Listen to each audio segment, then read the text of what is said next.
Bezat Hashem, we're back at the limud of Shulchan Aruch with the Mishnah Berurah. Bezat Hashem, Halachot Shabbat Siman 244 Reish Mem Dalet.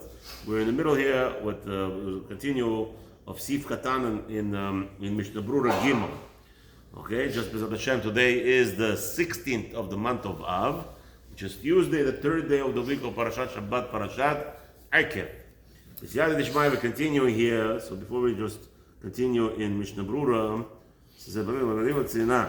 okay, so when we said that we are allowed to hire a contractor and allow him to perform services for you where it's done in tzina, in scrupulously, that the whole world doesn't know that it's been done a job for a Jew. Okay? So Mishnah Berurah now explains. Betzina means scrupulously, that nobody knows about it. Hainu shehi melechet tzina. It's done, performed where it's not visible to all. For instance, you gave him, what's his name? You gave him the laundry, right? In the olden days, they used to give laundry. The laundromat was in the guy's house, okay? And he does the laundry for you on Shabbat, for your clothing. And he's going to give it back to you on Sunday or whatever. It was his choice. You didn't tell him to do laundry on Shabbat. You told him, here's a laundry, you're going to pay him according to the Malachah. So now the tzina means over here, don't forget, in the olden days, they didn't have dryers. So the clothing would be hanging for people to see to dry. So if your clothing, which was recognized by the Jew later on, will be recognized as a Jewish clothing, it will be asur. It's not tzina. So tzina over here would mean, in this instance, a goy will have to do laundry and dry it in his fields that nobody's ever going to see. That's done in a certain way that it's not nobody's business. Maybe the goy is very careful to make sure, or you tell him that nobody knows that he's doing your laundry. Mm-hmm. Right? That would be allowed. What if it's like a common thing? Right, but then everyone knows this is like you pay for per job. No, not common. We'll see, right? Even that's exactly what we're talking about. Exactly, it's a common thing, but it's known publicly that this guy is doing. So they really don't know what you hired him. Maybe you did hire him only for Shabbat, because they don't know. This is the whole point of Shabbat. This whole halachot is about suspicion. Mm-hmm. What will people suspect? Really, you didn't hire him for Shabbat, but because of suspicion, we are telling you halacha is not allowed here. That's also prohibition. That's also a problem. If it's not known that this labor that the goy does is going to be performed on Shabbat, not knowing that it's Jew, then it's allowed. If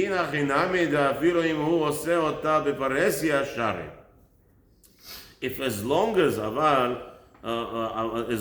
it's in that category that nobody knows it's done for the Jew, then a goy is allowed to do it publicly. For instance, today when you do dry cleaning your laundry, it's everybody knows this is the Jew's clothing, but nobody sees it because everything is in machines. Nobody sees over there. So the goy will be allowed to do it because he's not hanging the clothing for the show for everybody to know whose clothing it is. He's doing it in the machines, so that will be allowed as long as it's in his house, in the goy's house. Because it's not going to be known to all that this belongs to a Jew. The job is for the Jew. Says Ish Mazliach, he adds, number 3. V'chen, Ish Mazliach is right here. 3. V'chen nireh, you don't have it. Just keep your finger over there on the Dalet. So, okay. V'chen nireh midivrei Abach. So this seems what the Bach writes. Shehitna shelo yaseh b'veda Yisrael. So the Bach says the condition that the goy could do a labor for a Jew on a contract on a scrupulous way, on one condition, as long as he doesn't do it in the Jew's house. Umashma ha b'chanut v'chayotze b'zeh mutar. So from here you see, if it's in the store, it will be allowed. Av shehu makom b'faresia, even though it's knowledgeable. Today, the laundromats are b'faresia. Why? Because again, nobody sees what he's doing. Okay, this is what he Mishnah adds. So Siv Katan Dalet in Mishnah Berurah, we continuing. So now, what is Dalet? So it continues with that concept in reference to allowance. Why is that allowance?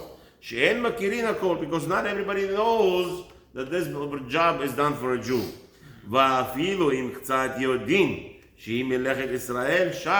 even in the case, the rabbi says, where some people know this belongs to the Jew, even in that case will be allowed, because don't forget, the halacha says hakol, it has to be done by everybody, right? Since not everybody knows, that's good. So what does that mean, not everybody? A little bit allowed.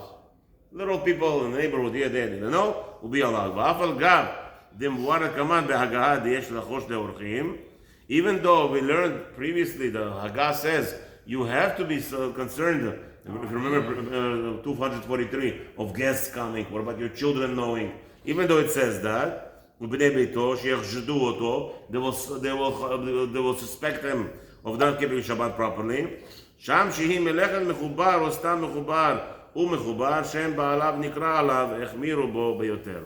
No, when it's connected to a physical, tangible product, tangible work, which is like installing concrete or fixing a house, like the job that is established to one place. So over there we are more mahmir with reference to, but in regards to clothing or in regards to other stuff, even though people know this clothing belongs to the Jew, the goy will be allowed to do it. Some people know it, as long as not the whole world knows that this is your some people saw you dropping off the laundry at the goy's laundromat before Shabbat, right? So obviously he's going to do the work on Shabbat. If you drop it off before Shabbat, obviously he's going to do the work before Shabbat, on Shabbat also. As long as he didn't tell him when to do the job, he could do the job on Sunday. But since you dropped it off, so some people know it's your clothing there. But since it's not something that more Doresh Kavod, like, I'm here, like in regards to property that the guy is repairing your concrete or something like that, or doing sheetrock or whatever it is, there it's calling to everybody, oh, I'm here, watch me what a guy is doing for me. Right? There the Chachamim have more machmara. Over there they were more stringent, but here when it's tangible things that, even if you, let's say for instance, certain rings only Jews wear, the Jewish woman, and you hire the guy to do it, and he's doing it for you on Shabbat. In that instance also, even though people, he's a locksmith, how do you put your name out there? You do it in public today. Everything is done on TikTok. Everything is done on TikTok, right? Somebody buys, they're priding themselves, how to make rings, how to make tables, everything is done on TikTok. So people show what it is, right? So this guy is doing it on Shabbat, and he's building for you that diamond ring. Only Jews diamond ring for their kalot. Right? Still will be mutar because not everybody knows about it. It's not like public knowledge. As regards to our property, regards to our major labor, then it's more. That's what Mishnah Berurah so far says. However, it says Ish Mazliach. Take number 4. So he says like this. What about Kaf HaChaim? What does he say in reference to such a thing? B'katav b'shem Olat Shabbat u'ma'amar Mordechai u'matei Yehuda. שאין חילוק בין תלוש למחובר. So Kaf HaChaim says, no, I don't know where Mishnah Berurah takes this concept of tangible things, the movable things, or more prominent things that don't move, where he makes the chiluk, he makes the differentiation, this is allowed, this Rabbanim are not so machmir. This will be more machmir. Says Kaf HaChaim, אין חילוק בין תלוש למחובר. There's no difference between something that's movable and something that's more connected. לכן אפילו אם מקצת יורים אסור. Therefore, if Jews see me going into the laundromat before Shabbat on Friday or dry cleanings, and they see me dropping off stuff, I must tell the goy, you're not allowed to do it on Shabbat. The rabbi says, כתב שכל שידעו בדבר שלא שואה בני אדם נקרא מפורסם עיין שם. If 3 people, so let's say, for instance, I'm going to KC, right next to KC here in Florida, there is what? There is a laundromat, dry cleaning, Pinnacle it's called, right? So on Friday we give him the clothing, so a lot of people see me. So now if the clothing that they do laundry will be visible, Pinnacle it's more secluded there also, nobody knows when he does it. Inside the building. They tell you come in usually 3 days later. And then I had yet to find a dry cleaning here that tells you to come tomorrow, even though in Brooklyn we have that. In Brooklyn we have many. You come in, can I have it tomorrow? Yeah, $10 extra from you have it tomorrow. No problem. It's called speedy or whatever, the expedited. So the rabbi says, as long as 3, Kaf HaChaim holds, if 3 people saw that the item belongs to you and they know it belongs to you, that will be considered part public knowledge, and that will make it asur for a goy to do the melacha for you, no matter how insignificant, no matter how large or small it is. It will be prohibited for him to do it for you on Shabbat. So that's Kafachai. Mishnah Berurah disagrees. Mishnah Berurah says only if it's something that's more tangible, more screaming, this is me, like a house. Okay, hey, says Lefichach. So we go back to the halacha for a second. Hayna Yehudi לעשות לו מלאכה בשבת. לפיכך, הפוסק אם היה יהודי לבנות לו את חצרו או דרכו, או לקטול לו שדהו, אם הייתה המלאכה, second, במדינה, או בתוך התחום, אסור. Okay. Therefore, if it's going to be known to all that the goy is doing it specifically for you, or it's in a vicinity of the Jewish neighborhood, or in the vicinity where people will know that this is a Jewish property in the city, will be prohibited unless it's outside of the, as we said. So now the continues on this. Bishop Berurah says, "Levicha, therefore, Retzuno Ramar destan mechubar have keilu yadu umforsam shehi shel Israel." So over here, this halacha, the Shulchan Aruch is talking about specifically about a house, obviously because it's connected, it's more publicized that this belongs to the Jew, and therefore there will be asur again. So Mishnah Berurah is going with his mahalach from now on that there is more chumrah of speculation, more stringency about speculation, worry about speculation from non-movable objects. However, that's the Mishnah Berurah. Always have that in mind. That's how he explains the Shulchan Aruch. So he says, continues in that aspect of chatzero okotlo. So a goy wants to fix his wall for you, or he wants to fix for you backyard, whatever. Afilo imhu omed b'makom she'en yadua. Even nobody knows this belongs to the Jew, meaning we're in Galut now. We're not talking about Eretz Israel where everything belongs to Jews mostly. So there will be a lot of problems. But we're talking about here in America, you have mostly Goyim here. Even here in Hollywood, people will say there's a lot of Jews here. Yes, there's a lot of Jews here, but I promise you there's more Goyim here than Jews. However you slice it and dice it. Yeah, however you slice it and dice it, in our neighborhood, for sure there's more goyim. So nobody knows that I bought this property yet. Right? So there's a lot of properties, you don't know who the owner is, a Jew or a goy. So in that case, so he says like this: Imu omed b'makom she'en yadua shehi shelo gam ken asur. So even here, that nobody knows that it belongs to a Jew, will be still prohibited. Why? Because it's again a goy to be performing a work for you on Shabbat. That will seem like it. Why? Deyesh lachosh l'shchenav sheyodim shehi shelo v'yachshaduo sheschiro hu liyamin. Because nevertheless, even though nobody knows that you bought it, but maybe they saw you negotiating with a contractor in front of the house. They saw you negotiating, and now they will say, or after the job is done, a Jew moves in. Now, what are people going to say? They hear the workers on Shabbat. Retroactive. Right. More. It could be retroactive. It could be more. You could say that I bought it after the construction, but nevertheless, you can't dispute the matter of the fact that you were here with a truck, with your car, with your Tesla, waiting for the truck driver, the repairman, to come and talk to him. So obviously they'll suspect that. I mean, Magen Avraham Shama. Okay, so he brings down, this is Magen Avraham, Ushar Achronim. So if it's in the city, here in Hollywood, somebody that says, you know what, I bought a house, I'm making a contract, the contractors work whenever they want, will be asur for them to work on Shabbat. Because the people will suspect that you told them specifically, work on Shabbat. Maybe you were pressured for time, or the bank, or whatever, you need closing quickly, do the job, will be prohibited because of that aspect. There are some who will be mekil, right? Some people are doing works because it's a contract they're claiming, but they have to be very known that the halacha is, if it's the arm for some, everybody knows it's a Jew, you can't build an apartment building on Shabbat. You can't have you going working on the apartment building on Shabbat, even though you have a contract with them, because it is knowledgeable that this belongs to a Jew. Unfortunately, very common here that people take it the more lenient side. They'll find the heterim.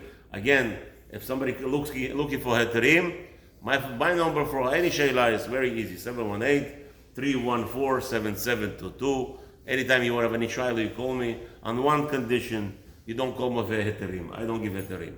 I don't live a life heterim. What is this? Unless you're a sick person, unless you're mamash dying. But to live, the problem today is people are living a life of a heter. Shopping heter. Right, shop heter rabbis. I don't know. Let's find this, let's find that. I get a phone call like that. I said, why are you calling me? Why don't you call your rabbi? Okay, certain things that I know. Rabbi told him no. No, certain things like giving out letters for exemptions and all those things. I know most rabbanim are sold hook, line, and sinker to this whole policy. The doctors are always right, unfortunately, this generation. So there, I don't go in specifics. But somebody calls me, they want to do X, Y, and Z. I say, you know what, do me a favor. Why aren't you calling your rabbi?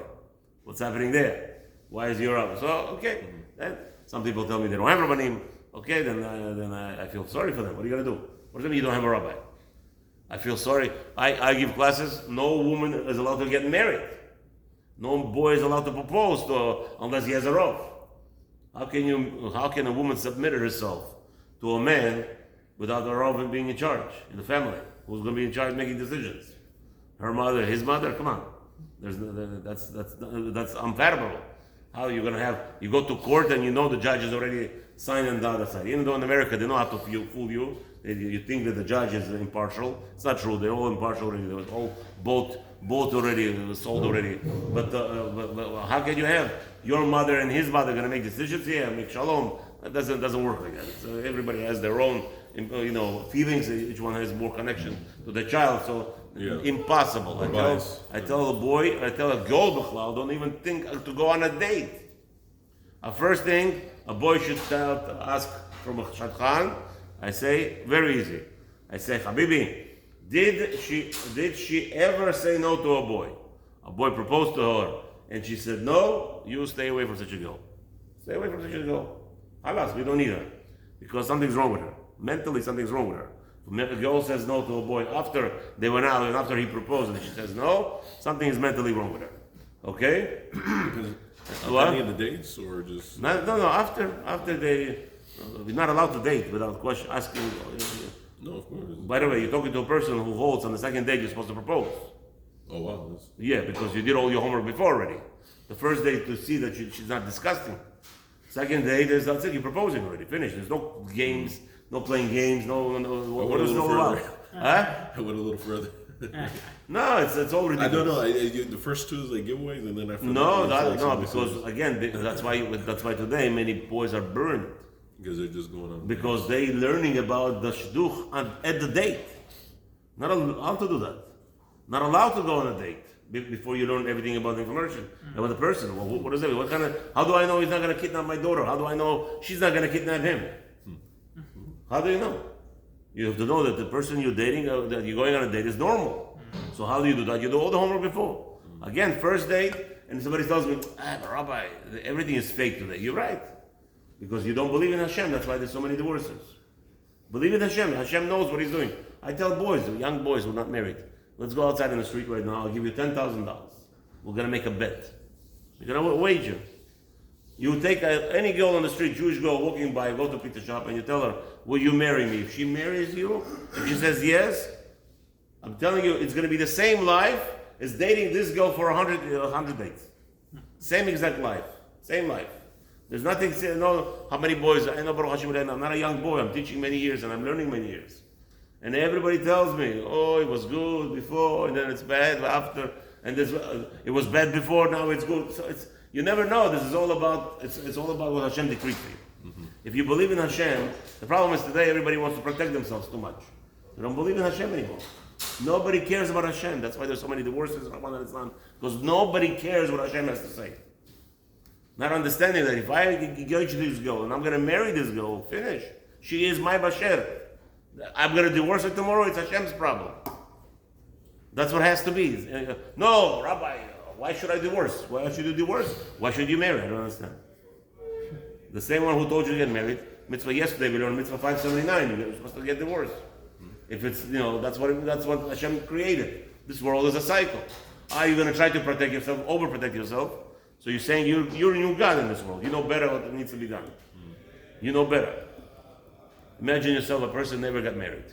65 years old, 75, 100 years old, he's dying. He comes to Shamayim, And he says, I couldn't find it. I was afraid to get divorced. They're going to tell him, Habibi, but you don't understand. You going through a divorce was bringing the Mashiach. You know how he's going to feel sorry? You're going to say, what does that mean? What does that mean? My divorce is going to bring Mashiach? Yes. It says in Tishri, it's decided how much suffering you will have.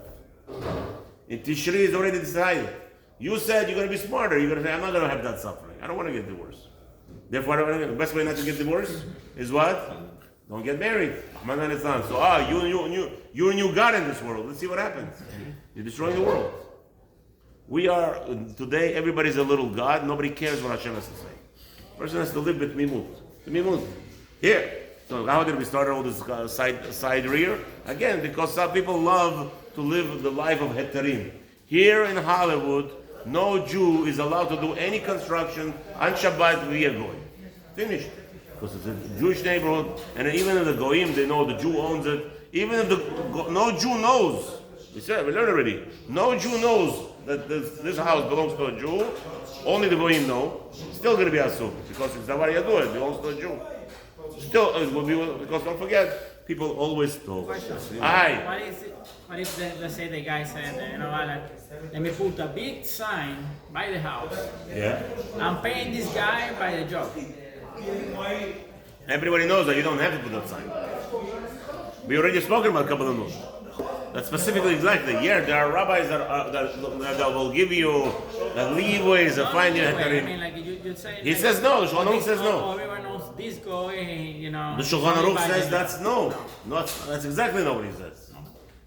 Again, here's the halacha. You want to find some rabbi from the left side made a pilpul and everything. Let's find a head there. But sof kol sof, it's that more the housing, the property. That is like forever. People go, this guy is a lowlife. First of all, who will marry his children? You know who will marry his children? The next lowlife who will build the next to him. So this lowlife will marry his lowlife. Okay, Shabbat is Shabbat. There's no playing games. Shabbat is Shabbat. The rabbi says there's no playing games. Specifically, if it's in a neighborhood where people will know that this house belongs to a Jew, or this building is the contractor, or whoever is a Jew, the owner of this property, not allowed to build it on Shabbat, even b'kablanut. Zayin. Liktor lo sodehu. What about, so you hired to go, What? You want to finish here? Yeah. Okay, because it's already 8 o'clock, Jonathan has to go. So, okay, so we will... No, we got through a lot. I mean, Baruch Hashem, we discussed a lot. We got through a lot, but we discussed a lot. Baruch Adonai Olam, amen. Quality over quantity. It's better like too much. If anybody needs to make parnasa, go to make parnasa b'shefa, b'nachal, b'simcha, u'b'shalva without any problems. Amen.